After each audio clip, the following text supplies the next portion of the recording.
Yo, yo, yo, magandang umaga po sa inyo lahat. Salute, Powcast Sports, and we are live. Handa na ba kayo dito? Tanong ko lang, handa na ba kayo? Kaya, simulan na natin ng maagang usapan. Bakbakan mga tao. Sige na, ilabas nyo na ang iyong katwiran. Bugbugan na, suntukan na. Baka ikaw ang tamaan. Kaya tumahimik ka na lang dyan at makinig. Sa takot mo, alam kong ikay nanginginig. Isang verse na lang to. Kaya magpapasabog na ako. Kaya pindutin mo na ang like, comment at i-share mo na to. Kaya here comes the boom boom pow. Powcast Sports. If you're new here, don't forget to subscribe and hit the notification bell. Bigyan nyo na si Pau Pau, ha? Boom boom pow. What's up, what's up, what's up? I'm very high for this moment. And the moment of truth will arrive tomorrow, morning, Amanda Serrano versus Katie Taylor. And of course, yung ating inaabangan din na bakbakan po ni Shakur Stevenson at Oscar Valdez.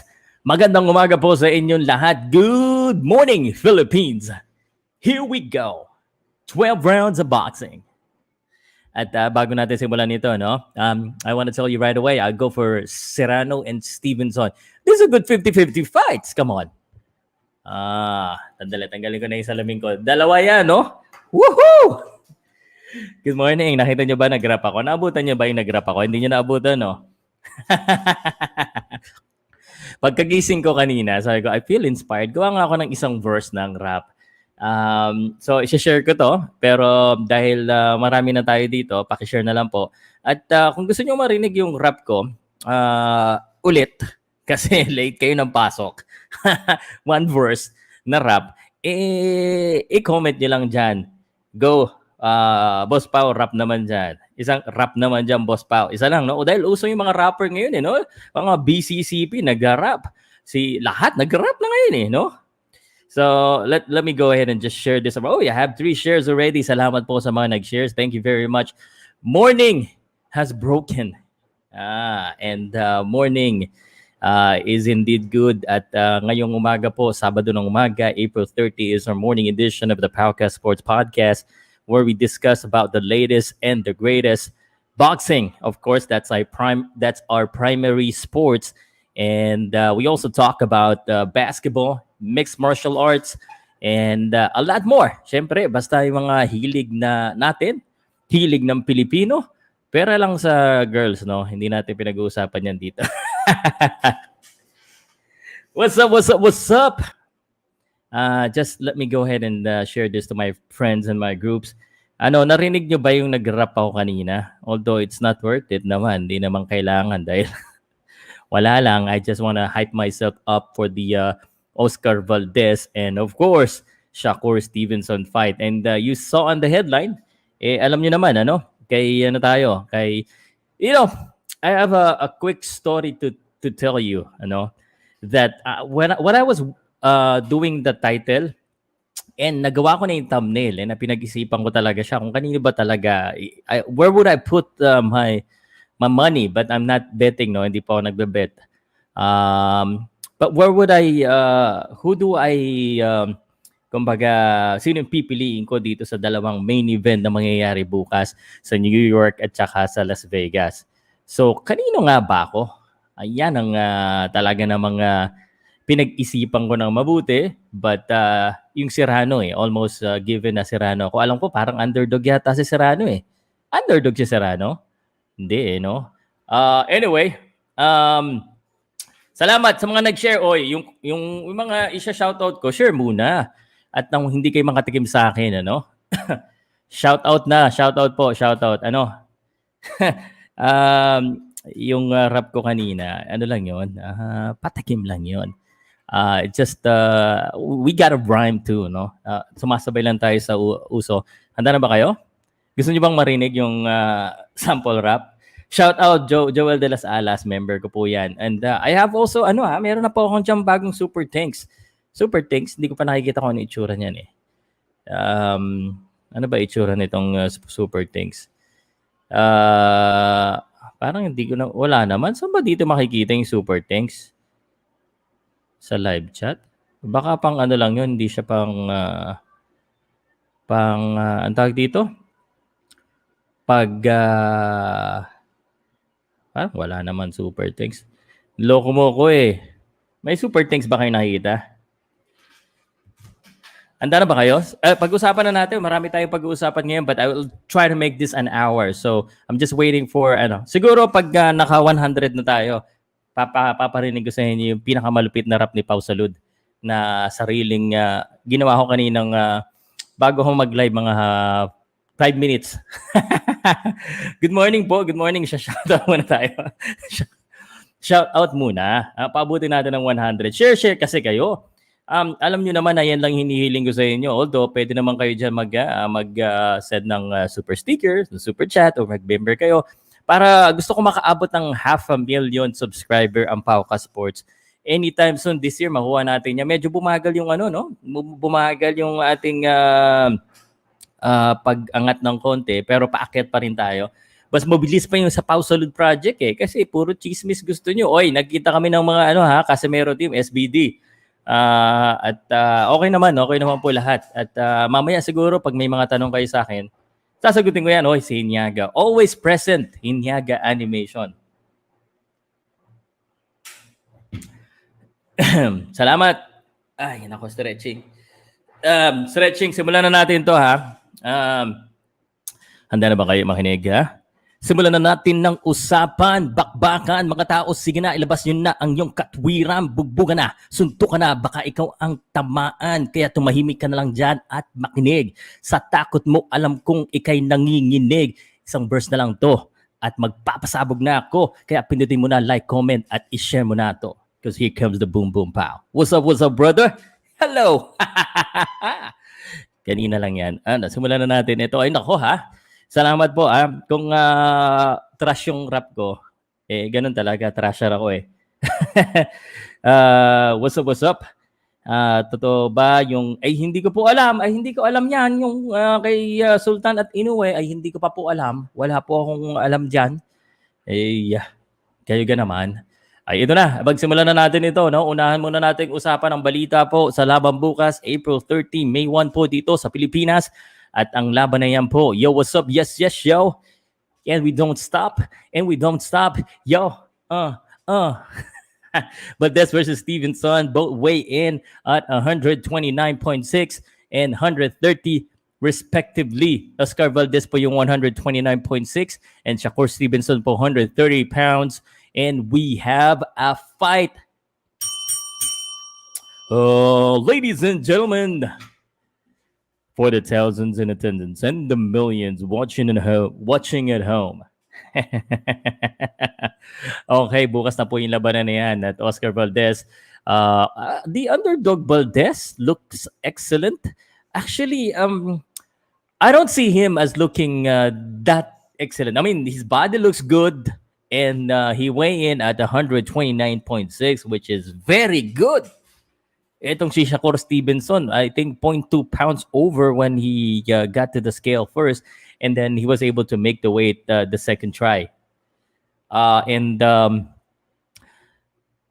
naman maganda yung katawa, but it's parang nervyos lang si no? Parang kasi nakikita ko yung kumpiyansa, yung confidence ni Shakur Stevenson. It could be a good thing, it could be a bad thing, but ang hirap piliin ito, di ba? Sabi ni Ed, no, para sa lakas at sa Valdez ang bananig. I got Oscar. Nako, ito. Kalaban na kailangan ko. Francis Dominic Benedicto. Pare, ako kabaligtaran talaga ako no? Serrano at saka Stevenson. Alam mo, this is probably grabe yung ko dito. Panonood ko ng video. Grabe yung pagbasa ko ng mga prediction ng iba, but ultimately sabi ko parang punta ako kay Shakur Stevenson, but up to the last minute or seconds dito, no, up to the last seconds nung tinatayad ko yung title, tama ba nilagay ko ba sa title Stevenson? Kasi nung una lagay ko Valdez and Serrano. Yung Serrano, almost made up my mind na Serrano kasi natuwa ako dito kay J. Paul because he's betting $1 million. $1 million. That's what's up. That's confidence in your fighter. Di ba? That's very much confident. Kaso, I mean, it's easy money for those guys. But for us, hindi natin kaya yan, no? So, here's what I'm gonna say.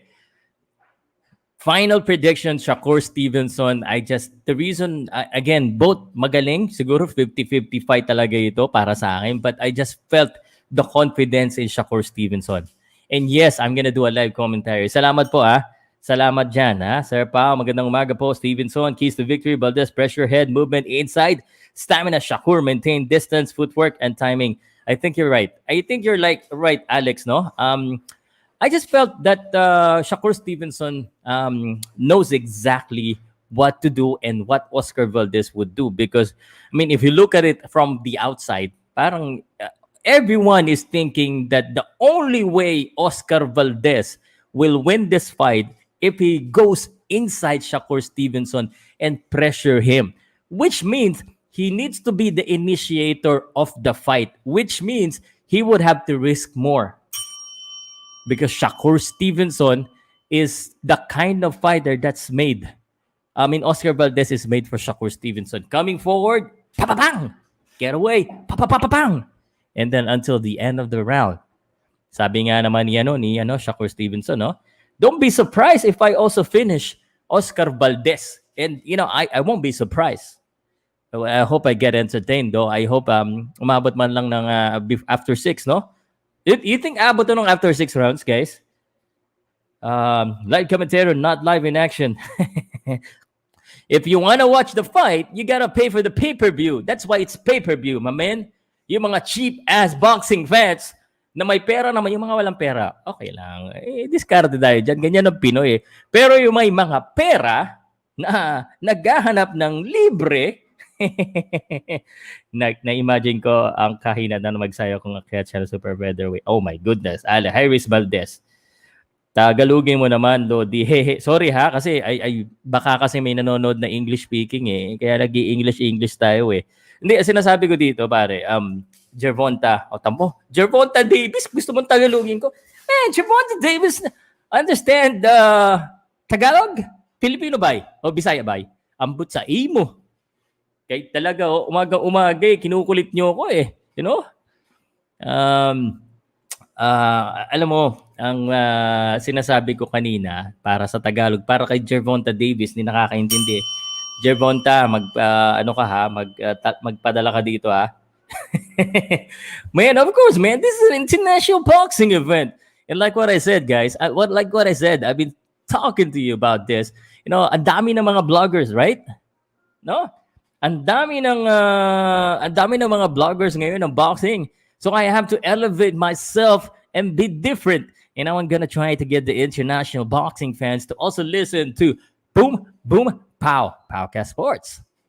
Subscribe and hit the notification bell. And then sinasabi ko dito kanina, sa mga nakikinig dyan, yung Oscar Valdez, his style could be made tailor-made for Shakur Stevenson. Alam naman natin, Shakur Stevenson is a good boxer. And perhaps kahit na konti yung kanyang laban compare kay Oscar Valdez, and people are saying na siya ang mananalo dito and he has the better boxing skill. Mas magaling siya sa boxing. Kaya naman, talagang sinasabi dito ni Shakur Stevenson, nung napanood mo ba yung yung ginawa kong commentary kasi nahati-hati ko. Pero yung nasa unang topic, usually, pag una yung topic ko, hindi ko na ito nire-upload. Yung mga nasa dulo lang na mga tamad kasi yung mga ibang tao na sobrang haba. Ito sa mga naglalaba, nagluluto, nagsasampay, nagpapahinga, nagkakape, nagdadrive. Oy, kung nagdadrive ka, huwag ka tumingin sa akin. Sinabi nang huwag ka tumingin sa akin Doon ka tumingin sa sa kalye. Bangga ka, sabihin mo, Powcast Sports ang dahilan. Anyway, sinasabi ko kasi, magaling sa boxing itong si Shakur Stevenson. So, he's technically sound and most people view that will be the key. Yun yung key para manalo siya. So, kaya naman, siya yung parang underdog dito. So, papasok ito si Oscar Valdez. The thing for Oscar Valdez is I think he needs to do that. Do you think Shakur Valdez will be I hope not. I mean, there were 2 example na binigay doon sa pinapanood ko na sabi nila dahil daw yung Dati daw si Timothy Bradley at saka si Devon Alexander, they fought, but they both undefeated, both trying to prove parang pareho. And ended up, hindi naman naging ganun ka-superstar si Timothy Bradley, but still a good fighter. And I mean, he fought Manny Pacquiao and he became well known to us, kilala natin. Pero Corrales daw at saka Floyd Mayweather. And that became an instant classic. And I'm really hoping na maging instant classic ito. Here's the thing. Ito, sabihin ko ha. Salamat sa tanong mo, Hinyaga Animation. The one I feel na magdidikta ng laban na ito para maging boring o hindi. And comment kayo kung agree kayo o disagree. Maaga, no? Tulog pa siguro yung mga tao. But I wanna do this right now. But paggabi kasi minsan, nagpa-family bonding na ako eh. So, bahala na kayo makinig sa akin. O replay nyo na lang to. I-share nyo na lang ulit sa gabi. Para, I think, kailangan magdikta si Oscar Valdez. Kasi we already expect na, Shakur Stevenson is smart. He doesn't, parang hindi niya kailangan magpabuli na, you need to make this a good fight. No. Shakur Stevenson will go there to win the fight. He's gonna entertain the fans kung ano yung kaya niyang gawin. But man, he's not gonna risk it. If it's hindi naman yung ganun yung style niyan, hindi yan hindi yan papasok. So we expect Oscar Valdez to initiate the fireworks. Yun ang sa tingin ko ha.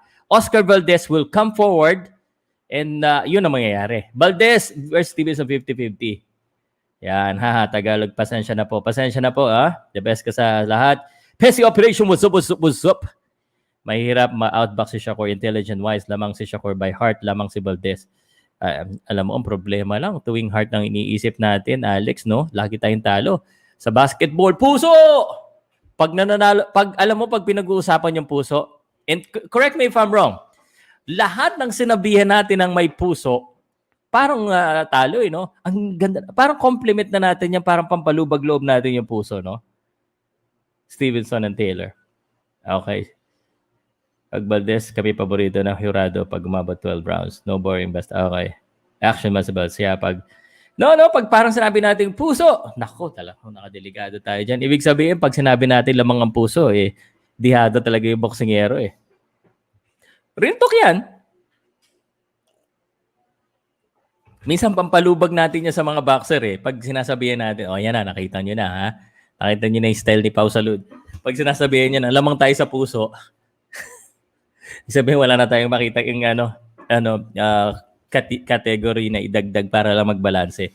But nonetheless, Oscar Valdez has the power to knock out Stevenson if he can find Stevenson. And that's why the safest bet for me is Shakur Stevenson. Tama? Mali? I wanna see your comment. Isa nga kung anong prediction nyo before I go to the Serrano fight, and then I have a few more things I wanted to discuss to you. May mga seryosong bagay din ako na gustong i-share po sa inyo. And sige lang. Ayan palaging panalo yung utak. 'Di ba? Sabi ko nga tayo, Gilas Pilipinas, utak na lang gamitin natin no? Pag puso, laging yun. Pag puso ang pinaira, lagi tayong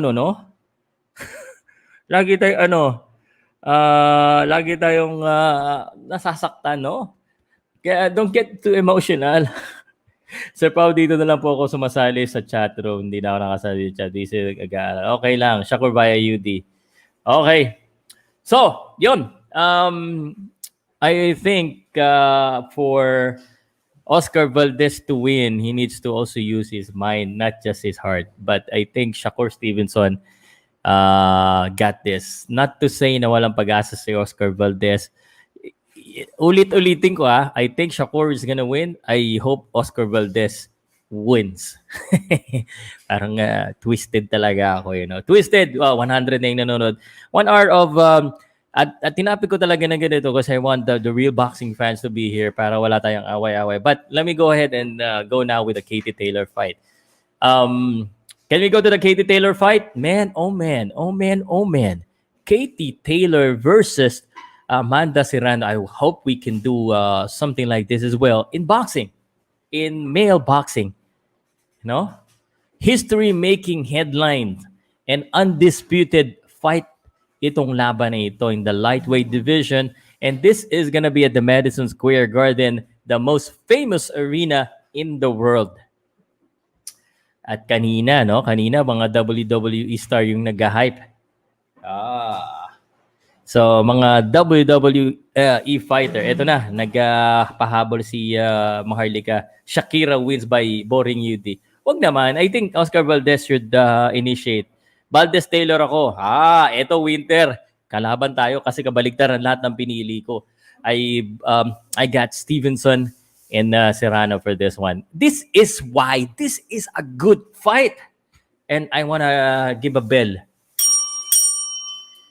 Ayan, yan, bell na yan dahil ang ganda ng mga matching na this weekend. This is the kind of fights that makes boxing fans, not those one-sided fights.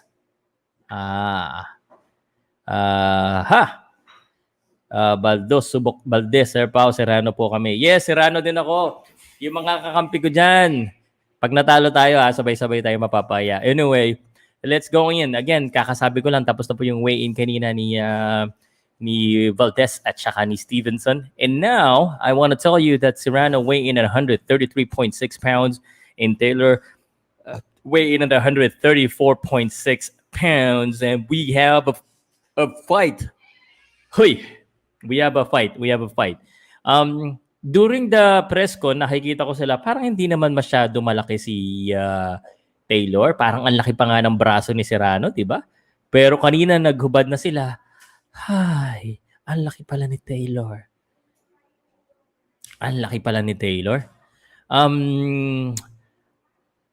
Ako, I think Serrano will win by decision. Kung sino yung mas masipag sa kanila, I think yun lang. I don't think Katie Taylor is big para kay Serrano, and I think Serrano is very confident. 1 million USD ang mawawala po kay Jake Paul. Okay. All right.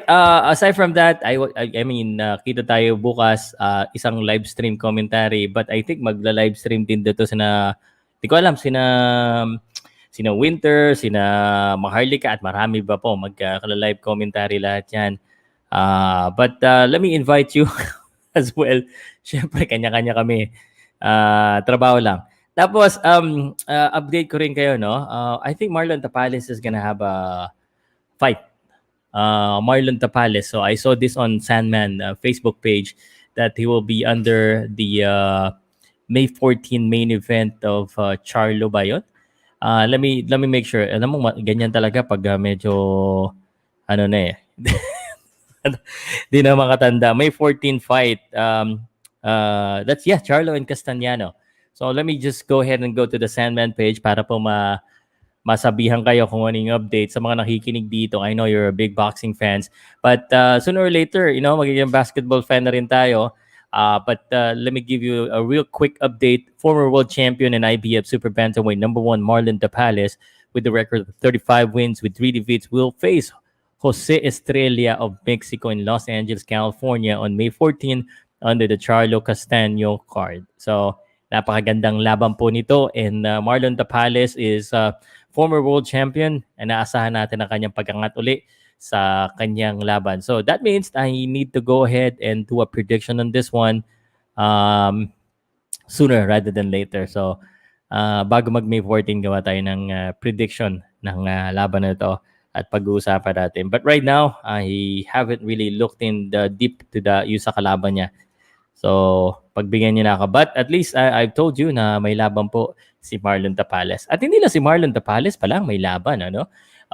So this young dude, Esnet Domingo, 16 wins with only 1 defeat, is also going to be fighting and will face WBO Global Light Flyweight Champion Nalana Tira in East London. So sorry, Nala Tira versus Esnet Domingo. So yan po, may laban po siya. Abangan po natin yan. And that fight will be on May 28. So, tingnan natin ha. gawan din natin ng prediction nito. Mas maganda pag may mga prediction tayo sa mga Pinoy. Kung lamado ba tayo o dihado. At sana wag lang magalit sa atin ng mga Pinoy pag tayo po ay nag-real talk kung sino ba talaga ang lamado at dihado. Okay? So, yun po. Oy, ay kasi Winter, alam mo, sinabi na sa akin yan. May nag-message na sa akin yan. Hindi ko lang maibalita kasi I haven't really seen any news. Saan mo nakita yan? Anong website mo nakita yung laban? Although may nag-message na sa akin yan. Kasi minsan baka hindi matuloy. Baka, yeah, sa Ghana. Oy, delikado tayo dito. Eugene Lagos, dadayo sa Ghana. Oh my goodness. Oh, yan. Salamat Talagang ito talaga si Winter, ang daming alam eh. Saturday, May 21, 2022 sa Accra, Ghana. And who else are fighting there? Any other Filipino fighting there? Wala na. Siya lang, naku. Knockout lang talaga tayo dito. But itong si Eugene Lagos is a very good fighter. And sana makabalik siya sa panalo. At I got a message. Ayun. Nakita ko na, Winter. Nasa Boxrec. Kasi sinend sa akin yan. So, inihintay ko yung official. Pero pag nasa Boxrec, at least I have a reference na legit bago ko sabihin sa mga tao. So, it's on Boxrec. So, I think it's safe to say it na may laban si Lagos. May 21 sa Ghana. Gaganahan dito. Sana makapunta siya doon ng na makapunta doon siya ng maaga. Mahirap na, no?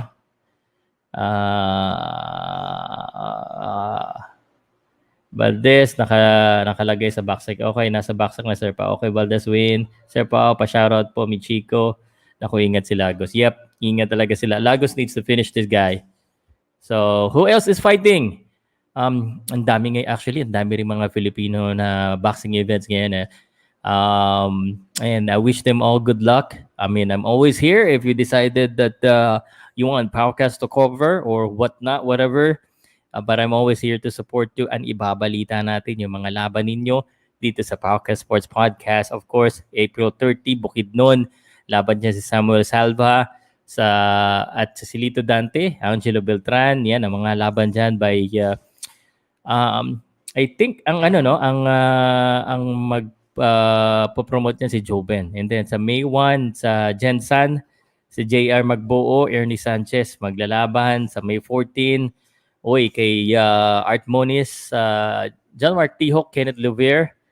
And then May 14, VSP Promotion. And May 21, ARQ. And May 28, ang dami talagang boxing event. Sabi ni Winter, Jonas Sultan nasa Pinas na. Hindi ko pa alam, hindi ko pa na-confirm. Hintay ako ng hintay ako ng balita sa manager, no? Alex Carion, Kalimpang Paredes, Espinas pa rin ako, Sir Pao. Of course, my man. Ito isulat. Arthur Villanueva fighting on June 11, Pakistan. WBA Asia Bantamweight belt. Opponent still to be announced. Okay. Pag updated na yung kalaban, gusto ko rin, mahirap to.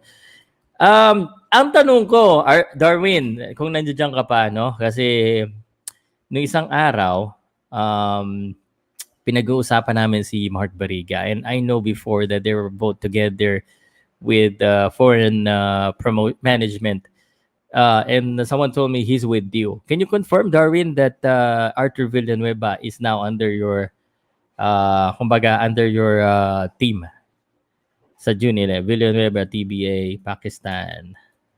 Paki-confirm nga. WBA Asia. Yan. Jimwell Pacquiao fight. Nako, hindi ko alam kung kailan yung laban ni Jimwell Pacquiao. Alam ko May eh. May yata eh. Darwin Miller, Angelo Depay. Kompleto yan ah. Yes sir! So under, na siya? The DMD Promotions. DMD Promotions. Yan. Kailan ba tayo magpo-promote ng atin, Darwin? And pag-usapan natin. Medyo ipon lang ako ng pera, no? At alam ko namang pawala. Tingnan natin, Darwin, kung anong magagawa natin dyan. Okay. Next topic. Any other fights that I should be discussing here? At least nailagay ko na. Esnet, Marlon Tapales, Eugene Lagos, Villanueva, si Arthur. Okay, got it all. At sa nanonood sa akin na 90-year-old boxing fans, thank you so much for supporting. And yung local fights lang muna yung sinasabi ko. But sa international fights, sobrang daming magagandang laban. Ano? And syempre, sa May 8, di ko lang alam kung may sasabay na Pinoy fights ba dito. Mayroon ba lumaba sasabay? May 8? Wala. Daino Canelo Alvarez versus Bibol. And tuloy pa ba yung kay Cuarto at saka kay Valdez IBF defense? Maitanong ko nga. Tanong ko nga kay Sir Nonoy. Nonoy, Derry. Tanong ko na ngayon, makakalimutan ko yan mamaya. Tanong ko kay Coach. Coach Nonoy.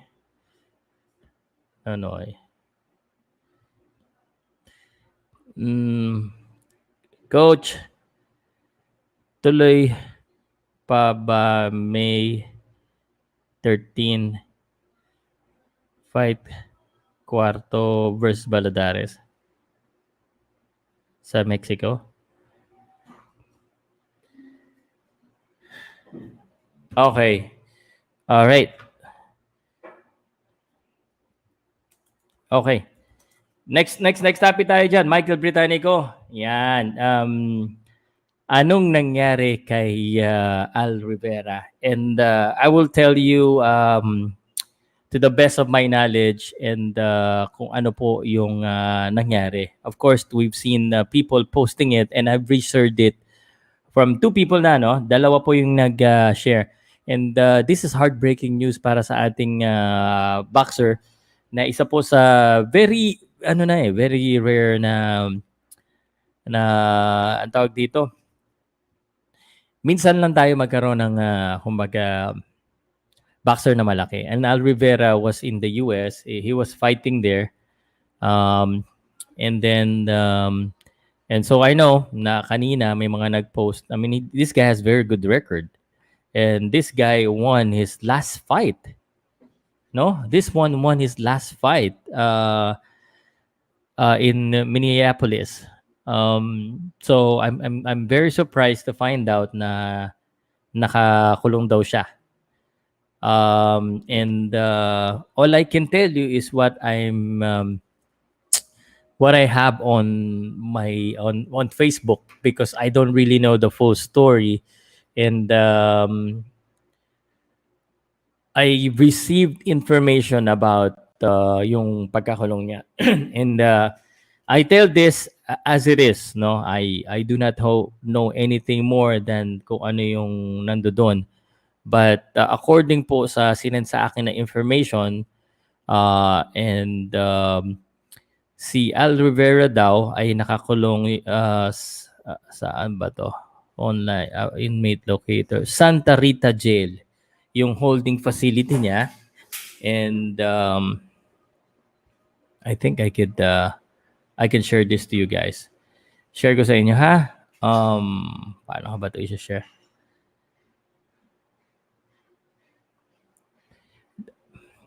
This is why, yung mga boxers natin na lumalaban, I mean, most of them, and no disrespect here, they're uneducated, they're looking for a better life, and it's just so heartbreaking to see news like this. So I think this is public information, online services, inmate locator. So yan po si Al Rivera, and arrest charges, battery, elder or dependent adult abuse. Ayan po yung nakalagay dyan.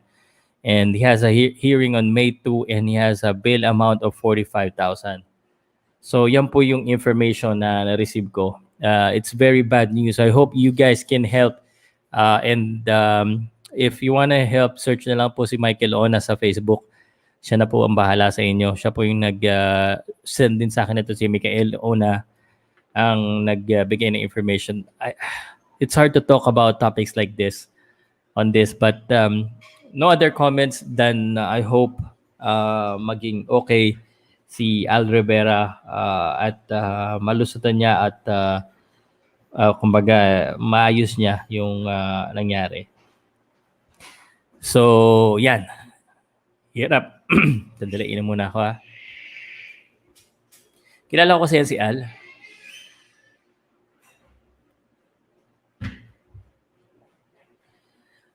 Okay.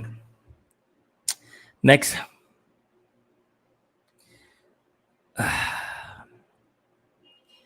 Ay, Rolando D, UGB. Rolando D is going to be fighting in Korea. Brave Combat Federation, good luck. Of course, to Rolando D, one of our international MMA fighter who's very active. He posted that he's going to retire.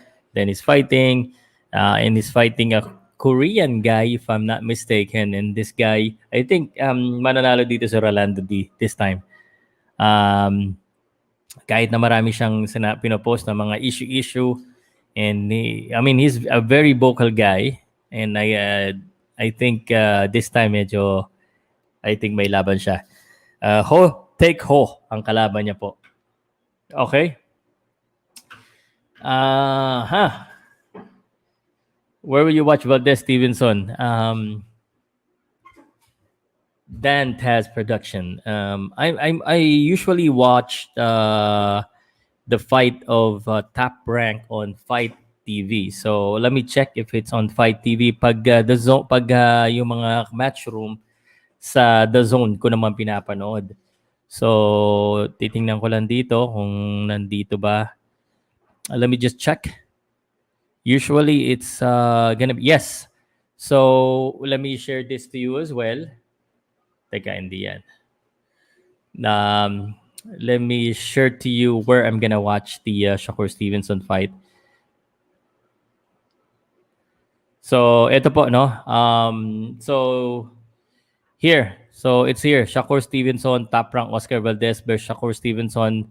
That's tomorrow. That's top rank 23 hours, 9 o'clock a.m. So, dyan po natin papanoodin ang laban. So, pag top rank, it's Fight TV. I have the link in the description. If you click the link on the description, hindi ko naman nag-gets. Hindi ko nakukuha yata yung ano ko dito, yung referral fee. So, yun. Yan. And then sa kay Katie Taylor, I have a DAZN app. Parang hindi ako nakasign in. Sandali, sasign ko. But anyway, it's here. So, May 1.